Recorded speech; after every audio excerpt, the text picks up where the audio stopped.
Kansas, 1986. The prairie was a beautiful, lethal expanse that offered no mercy to a woman alone. Margaret Thorne had spent 2 long years defending the Lone Star Ranch by herself. The silence of the plains was heavy, a physical weight pressing against her chest. On the evening the northern wind first turned cold, she saw a shadow on the trail. It was a man, limping, leading a horse that looked like a collection of bleached bones. But he was not alone. A child walked on either side of him, their small feet kicking up the gray dust. The youngest was tied to his broad back beneath a moth-eaten Union Army blanket. The man had come to answer her advertisement for a winter ranch hand before Margaret could even offer him the work. He gave her a stark warning. "I have 3 children, ma'am," he said, his voice deep and weary like shifting gravel. "Wherever I go, they come with me." Margaret looked at the tired, dusty little faces. She looked back at the silent, empty cabin behind her that had known no laughter for years. "That's all right," she said, her voice barely a whisper in the rising wind. "Perhaps what I've truly been looking for is a family." Neither of them knew that the worst winter in living memory was already screaming toward them. The summer of 1886 had been a literal furnace. The sun had baked the Kansas earth into a cracked mask of despair. The creeks had shriveled into dusty, skeletal veins. Margaret Thorne stood on her sagging porch and felt the weight of it all. She was 34 years old. In her mirror, she saw a woman carved by the relentless wind and the heat of 1,000 sorrows. Her skin was the color of wild honey and toasted wheat. Her eyes were a stormy, haunting gray, the color of the sky before a heavy rain. They were eyes that had seen too much burial dirt for one lifetime. She looked out over her 200 acres of hard-won territory. It was a modest patch of the legendary Chisholm Trail. Once, it was bustling with cattle gold and the shouting of desperate men. Now, it was a graveyard of dreams and empty pockets. Her husband, Thomas, had died 2 years ago in a tragedy that still echoed in her ears. Thomas had been fatally injured by a panicked steer during a midnight lightning storm. He had passed away before the sun could even touch the horizon. He left her with a title deed and a silence that felt like a permanent shadow. She was a widow in a land that historically ate widows alive. The vultures of the Gilded Age were already circling her fence lines. Speculators from the east, fueled by the greed of the railroad boom, wanted her water rights. The most persistent among them was Silas Henderson. Henderson was a city speculator who had already tried twice to buy the creek crossing her land. I didn't care about the history of the Lone Star or the sweat poured into the soil. He only cared about the profit he could squeeze from the dirt and the iron rails. But Margaret Thorne was made of the same limestone that sat deep beneath her feet. She refused to sell to the men in silk hats and polished, bloodless boots. She refused to be another victim of the bank's cold, calculated ledgers. She had placed an advertisement in the St. Louis Dispatch with her very last few coins. Strong hand needed for winter prep on the Lone Star. Board and modest wage provided. Must be sober, industrious, and unafraid of the dark. She didn't want a husband to fill the hole in her heart. She wanted a survivor to help her hold the line against the encroaching world. Now, that survivor stood at her gate, holding the hands of his legacy. Gabriel Vance was his name. He removed his sweat-stained hat, revealing hair the color of midnight. His limp was pronounced, a souvenir from a war that had broken the nation. But he did not look like a beggar or a drifter. He looked like a man carrying the entire weight of the world on his shoulders without complaint. "I'm Gabriel Vance, ma'am," he called out across the yard. His voice was low, rough, and steady. "I've come about the position for the winter hand." He looked at her directly, his gaze steady and searching. Most men looked at her ranch with calculating eyes and treated her solitude as an opportunity. Looked at her with a quiet steadiness she had not seen in years. He looked more tired than any words could describe. "The advertisement said a strong hand, Mr. Vance," Margaret said softly. She looked at the bundle shifting on his back. The toddler in the sling was sucking a thumb, eyes wide and cornflower blue. "I have 3 mouths to feed, ma'am," Gabriel said, his jaw tightening. "Leo is 8 years old, Sarah is 6, and little Arthur here isn't yet 2. The children stood perfectly still in the biting, dry wind. They didn't whine for water or beg for a chair. They had learned early that silence was the safest currency on the long road. "I lost my wife to the fever back in Independence," Gabriel continued. "Then I lost the family farm to a bank that didn't care about the drought or the blood I spilled. I'm not a drifter looking for a handout, Mrs. Thorne. I'm a father who has simply run out of road and options. He took a ragged breath, his knuckles white as he gripped his horse's reins. I can do the work of 3 men to earn their keep. I'll take half the wage you've offered. Just give them a roof that doesn't leak when the snow comes. Give them a floor that doesn't move beneath their feet. Margaret felt a sharp, painful lump form in her throat. She remembered the empty nursery at the back of her house, a room filled only with dust. She remembered the hand-carved crib Thomas had built that never held a living child. She looked at the little girl, Sarah. The child's dress was a map of colorful, desperate patches. But her face was miraculously clean, despite the miles of trail. Gabriel had used his own precious water rations to wash them before they arrived. That was the mark of a man of honor, a man who still believed in dignity. "Come inside, Mr. Vance," Margaret said, her voice thickening with a sudden warmth. "The wind is turning north, and it's no place for little ones." The kitchen of the Lone Star was a place inhabited by ghosts and cold coffee, but as the children entered, the ghosts seemed to flee into the corners. They sat at the heavy oak table, eyes wide at the sight of a real iron stove. Margaret served a thick beef stew, rich with garden carrots and precious salt. The children ate with a quiet, devastating intensity that made Margaret's heart ache. They didn't scramble or fight over the bread. They waited for their father to take the very first bite. Margaret pretended to busy herself at the stove so the children would not see her watching them. Leo broke his piece of bread in half and slipped the larger portion towards Sarah. Sarah divided that piece again and placed a small corner beside Arthur's bowl. The toddler stared at it for a moment before offering it back to his father. Gabriel shook his head gently. "You eat it, little man." Arthur pressed the bread against his chest as though it were something precious. Margaret had seen grown men fight over less during the hard years.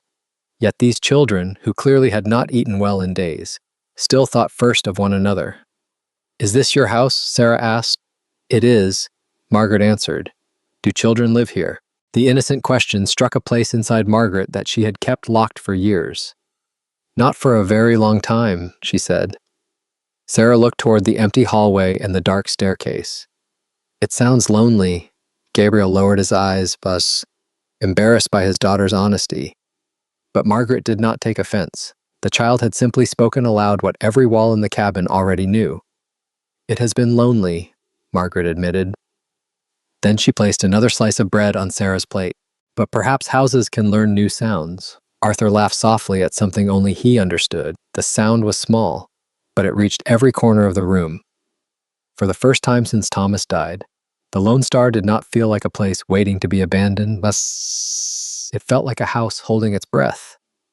"You're a veteran of the war," Margaret observed quietly, noticing his posture. Gabriel sat with his back to the wall, eyes constantly scanning the windows and exits. "I served with a Missouri infantry regiment," he replied. "I saw the elephant at the Battle of Shiloh. I've been looking for a moment of peace ever since the surrender at Appomattox. There is no peace to be found in Kansas this year," Margaret warned him. She leaned forward, the lamplight casting long, dancing shadows on the walls. "The old-timers are terrified, Gabriel. They say the buffalo are moving south faster than they have in 50 years. They say the owls are nesting deep in the ground, hiding from the sky. A great winter is coming for us. A winter of reckoning for every living soul on the prairie." Gabriel looked at his sleeping children huddled on the rug by the stove. He looked at the sturdy, hand-hewn walls of the cabin. "Then we'll dig in together," he said firmly. "A man who survived a war can face a little Kansas snow." The next month was a frantic, breathless blur of preparation. The Lone Star Ranch began to transform under Gabriel's experienced touch. He worked until his palms were raw from the frozen wood. He didn't just mend the sagging fences, he reinforced them with double-post cedar and heavy, biting wire. He hauled wood until the shed was bursting at the seams with oak and hickory. He worked with a silent, desperate grace, as if trying to outrun the clouds. Margaret watched him from the frost-rimmed window each morning. She saw him teaching Leo how to properly sharpen an axe, his movements patient and kind, and she saw him sitting on the porch in the blue hour of night, watching the horizon.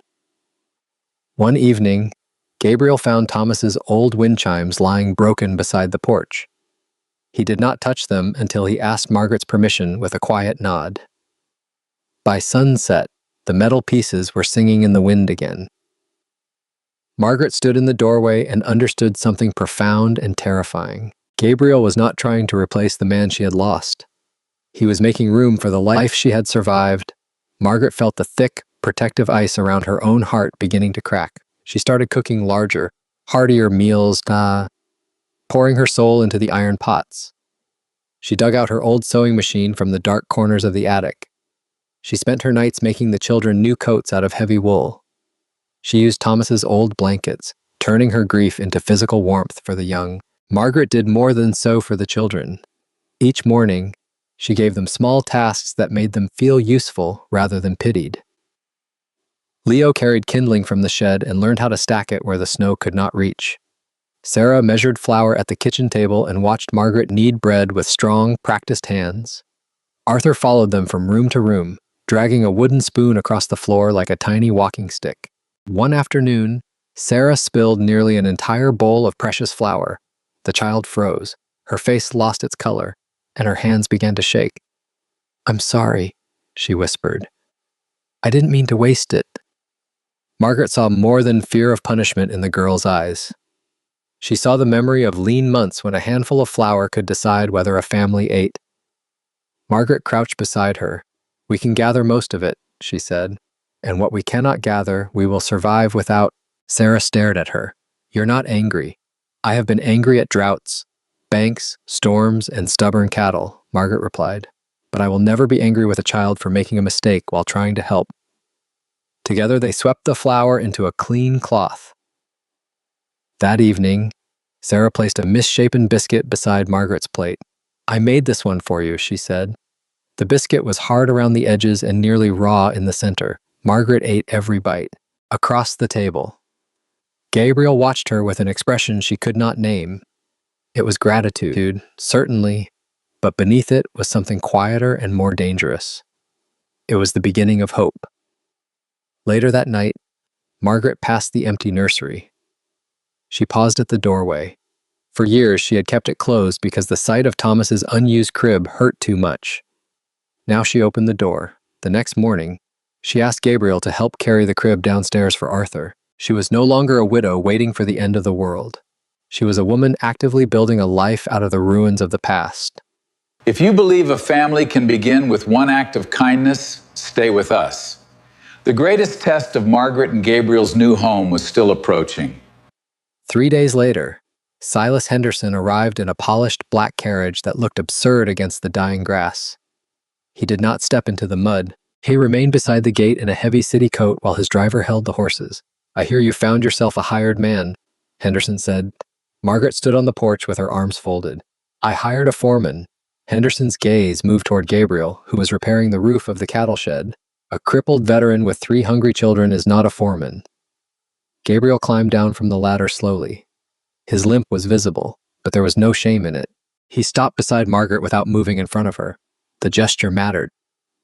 He did not speak for her or treat her like a helpless woman. He simply stood where she could see that she was not alone. Henderson produced a folded paper from his coat. "The bank payment comes due in May," he said. "Your herd is thin, and winter has not even begun." "I know when my payment is due," Margaret replied. "When the snow takes those cattle, my offer will be the only thing standing between you and the road." Gabriel's jaw tightened, but Margaret touched his sleeve before he could answer. "This is my land, Mr. Henderson, and this is my answer." She tore the offer in half and let the wind carry the pieces across the yard. Henderson's face hardened. "Pride makes poor winter feed, Mrs. Thorne." He climbed back into his carriage and left without another word. Gabriel watched the black shape disappear down the trail. "You should have kept the paper," he said.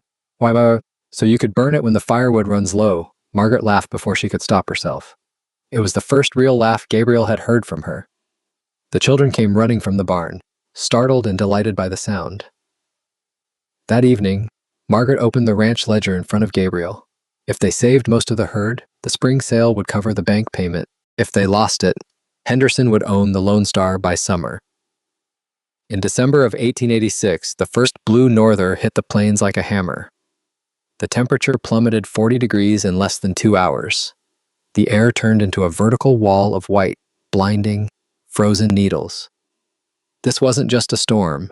It was the horrific beginning of what history would call the Great Die-Up.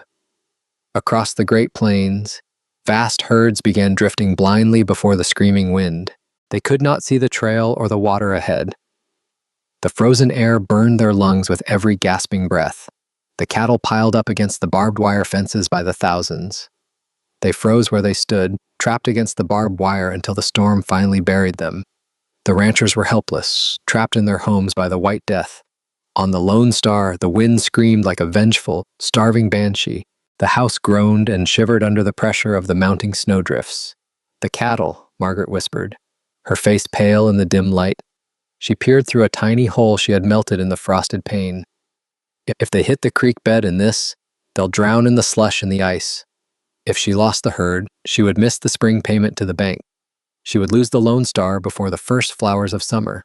Gabriel was already lacing his heavy leather boots, his movements precise. His face was set in a mask of grim, warlike determination. "I'm going out to turn them toward the shelter of the canyon," he said. "No," Margaret cried, grabbing his sleeve with trembling fingers. "It's suicide. Gabriel, you can't even see the barn from the porch steps in this whiteout." Gabriel turned to her, his expression softening for the first time. He took her trembling hands into his own calloused, warm palms. His skin was like heated leather, steady and reassuring. "Margaret, you gave us everything when we had nothing but the dirt on our boots. You gave my children a name and a home and a future. I won't let you lose your livelihood because I was afraid of the cold." A man's dignity is measured by what he is willing to sacrifice for his home. He tied a thick guide rope between the porch post and the barn. He looped another coil over his shoulder for the open, lethal range. He looked down at young Leo, who was standing by the stove holding a poker. "Look after Sarah and little Arthur, son. Look after Margaret while I'm out in the white." "Yes, Pa," the boy said, his eyes steady despite the visible fear in his soul. Gabriel disappeared into the roaring white void, swallowed by the frost. The door slammed shut, and the bitter cold chased him into the room. The next 48 hours were a brutal trial of the human spirit. Margaret kept the hearth fire roaring until the stones glowed a deep, pulsing red. She gathered the children on the rug before the flames, huddling for warmth. Sarah looked toward the door every few minutes, her lip trembling. "Is Pa coming back?" she asked, her voice small and fragile. Leo swallowed hard, fighting back tears before answering his sister. "He always comes back, Sarah. He's a soldier, and soldiers don't quit until the job is done." Margaret heard the raw fear beneath the boy's brave facade. She pulled both children closer to her side, offering the only comfort she had. They needed a story to tether them to the world while the storm raged. Shh. She pulled out her scrap basket filled with colorful, discarded remnants. "We're going to make a quilt," she told them, her voice steady and low. "A quilt of the Lone Star to keep us safe from the winter." She showed them a piece of shimmering, faded blue silk. "This was from my wedding dress long ago," she said softly. "It represents the Kansas sky on the most beautiful day of June." She showed them a piece of rugged, honest brown corduroy. "This was from Thomas's old work coat," she explained. "He helped build this house with his own 2 hands before any of you came here. It represents the solid earth that holds us all up." They stitched together by the flickering, dying light of a single tallow candle. Sarah's stitches were uneven and shaky, born of a child's anxiety. Leo's were tight and fueled by a nervous, desperate energy as they worked. The paralyzing fear seemed to lose its grip on the room. Near midnight, the fire began to weaken. A gust forced smoke back through the chimney and scattered sparks across the hearth. Leo jumped up before Margaret could stop him. I used the poker to push the burning logs together, just as Gabriel had taught him. His hands trembled, but he did not step away. "Pa said the fire has to breathe," he whispered. Margaret helped him clear the ash from beneath the grate. Together they coaxed the flames back to life. When the room grew warm again, Leo sat down without speaking. He looked suddenly younger than 8. Sarah rested her head against Margaret's arm. "If Pa doesn't come back, will we have to leave?" she asked. The question cut through Margaret more sharply than the wind. She looked at the 3 children gathered beneath Thomas's old blankets. She understood that they were not only afraid of losing their father, they were afraid of losing another home. Margaret put down the quilt. "Listen to me," she said. "Your father is coming back." Sarah searched her face. "But what if the storm keeps him?" Margaret's voice nearly failed, thus she forced it steady. "Then I will go looking for him when the wind stops. And until we find him, none of you will be sent away." Leo looked up. "You mean we can stay?" "This is your home now," Margaret said. "Storm or no storm." Sarah wrapped both arms around her. Margaret had imagined motherhood as something soft. A cradle beside the fire, a small hand resting in hers.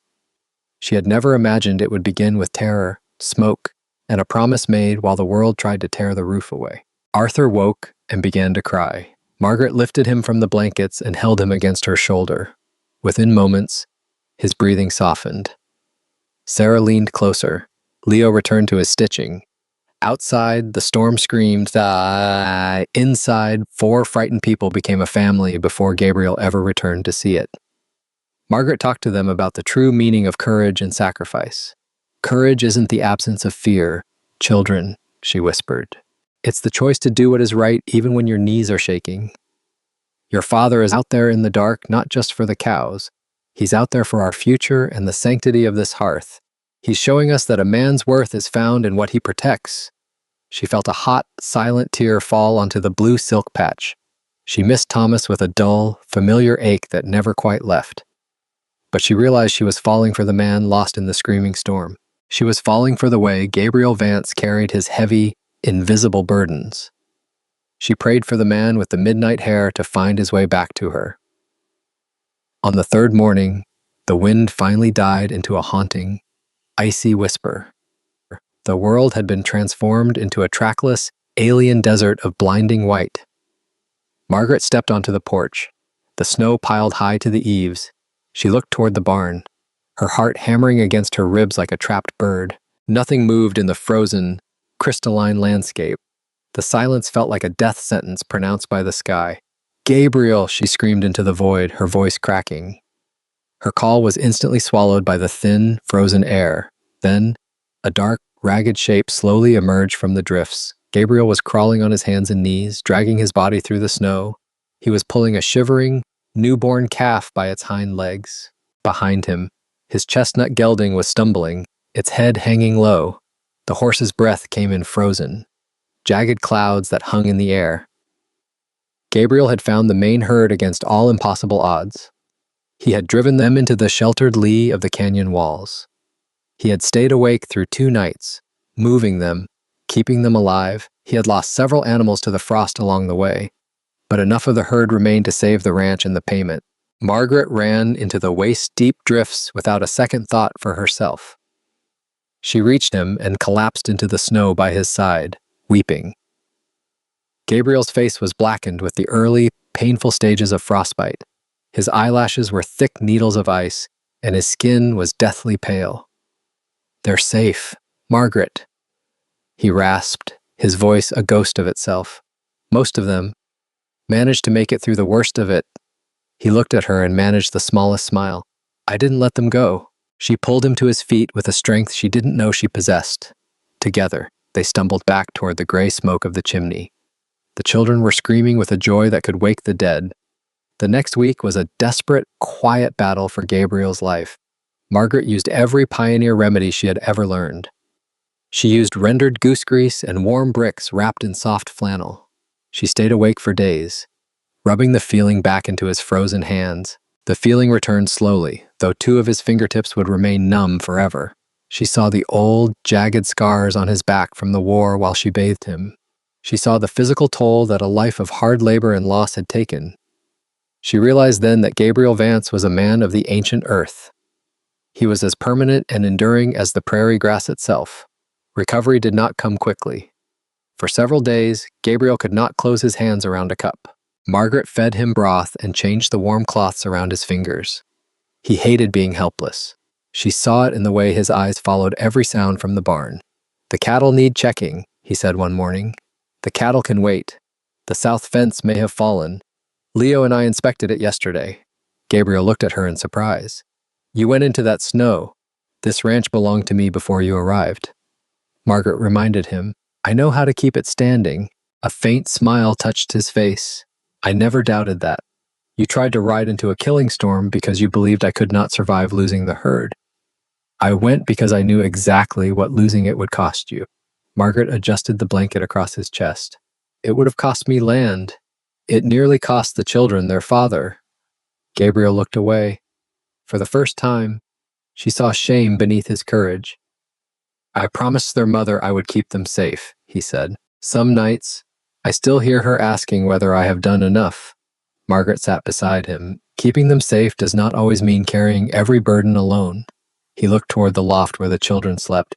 I don't know how to be anything except the man who carries it. Then learn, Margaret said gently. We have time. The word we remained between them. Not you, not I, we.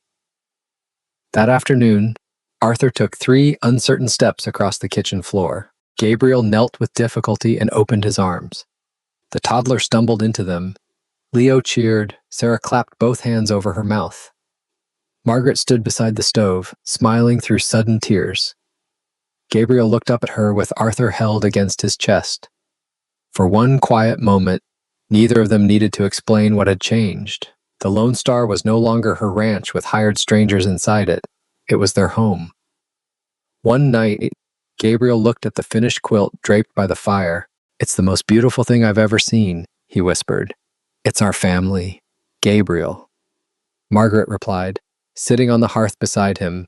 The children were asleep in the loft, breathing in a soft unison. Gabriel, Silas Henderson came by the gate today, Margaret said quietly. The speculator had come to check if the storm had finally broken her spirit. He offered me double the original price for the deed. Gabriel went perfectly still, his eyes fixed on the dancing flames. You should probably take it, he whispered, his voice thick with pain. You could go to St. Louis and live like a lady, away from the dust. You wouldn't have to fight the Kansas wind or the winter anymore. Margaret looked him squarely in the eye, her resolve unshakable. I told him to go to hell, Gabriel. A small, weary smile broke through the man's exhaustion. I told him this ranch has a new foreman, and I told him I'm not alone anymore. Gabriel slowly reached into his heavy coat pocket. He drew out a small wooden ring, unfinished but carefully carved. I started this before the storm hit, he said, his voice trembling, but I was afraid I had nothing worthy to offer a woman like you. Margaret looked at the simple ring, then at his scarred, heroic hands. I don't want gold, Gabriel. I want a man who knows that a home isn't built of timber and nails. It's built of the sacred promises we keep when the world is dark and cold. Will you stay here not as a hired hand or a worker, but as the man of this house and the heart of this family? Gabriel didn't need to speak a single word. He pulled her into his arms with a ferocity born of pure relief. He smelled of wood smoke and cedar, the familiar scent of the home they had built together. When they finally drew apart, Gabriel placed the unfinished wooden ring in Margaret's palm. It isn't smooth yet, he said. Neither are we, she answered. He laughed softly, and the sound carried up to the loft. A small floorboard creaked overhead. Sarah's face appeared between the railing posts. Does this mean we can call her Mama? Gabriel's expression changed. The hope in his eyes was almost painful to witness. He looked at Margaret, leaving the choice entirely to her. Margaret remembered the nursery that had remained empty for years. She remembered the crib Thomas had carved and the silence she once believed would last forever. Then she looked at Sarah. You may call me Margaret for as long as you need, she said. And if one day another name feels right, I will answer to that too. Sarah hurried down the ladder and crossed the room. She wrapped her arms around Margaret's waist. Leo followed more slowly, trying to preserve the dignity of an 8-year-old man. Arthur toddled behind him, one hand gripping the edge of the quilt. Gabriel stood in the middle of them, unable to speak. Margaret understood then that love had not arrived like lightning. It had entered quietly. It had come through a repaired wind chime, a bowl of stew, a child's crooked biscuit, and a man returning through the snow. She had once feared that loving again would betray Thomas. Now she knew that surviving was not betrayal. The heart did not erase one love to make room for another. It simply grew. The wedding was held in the middle of a golden April. The prairie was blooming with wild primroses and tiny blue prairie flowers. The great die-up had bankrupted the greedy cattle giants of the East. The big cattle kings had fallen from their stolen thrones. But the small holders, the ones with heart and grit, had survived the winter. The Lone Star Ranch became a legend in the state of Kansas. People spoke of the woman who wouldn't bend for any man or storm. They spoke of the veteran who emerged from the white storm with a calf behind him and the surviving herd sheltered in the canyon. But inside the house, life was much simpler and infinitely sweeter. It was the sound of Sarah reading a book aloud by the light of the fire. It was the sound of little Arthur laughing freely in the grassy yard. It was the sight of a handmade quilt resting on the big, warm bed. As the long years passed, the era of the great cattle drives faded into history, but the Lone Star remained a beacon of hope on the vast prairie. Gabriel and Margaret grew old in the steady rhythm of the seasons. They often sat together on that same wooden porch, watching the stars. Gabriel would take Margaret's hand in his, feeling the familiar warmth. "The wind is still blowing out there. Margaret," he would say. "Let it blow." "Gabriel," she would answer with a peaceful smile. "Our roots go deeper than any storm can ever reach." This fictional historical romance was inspired by the courage of ordinary frontier families. AI-assisted tools may have supported the writing and production, while the characters and personal events were created for storytelling purposes. Many families endured the harsh winter of 1886 and 1887 with little more than courage, hard work, and one another.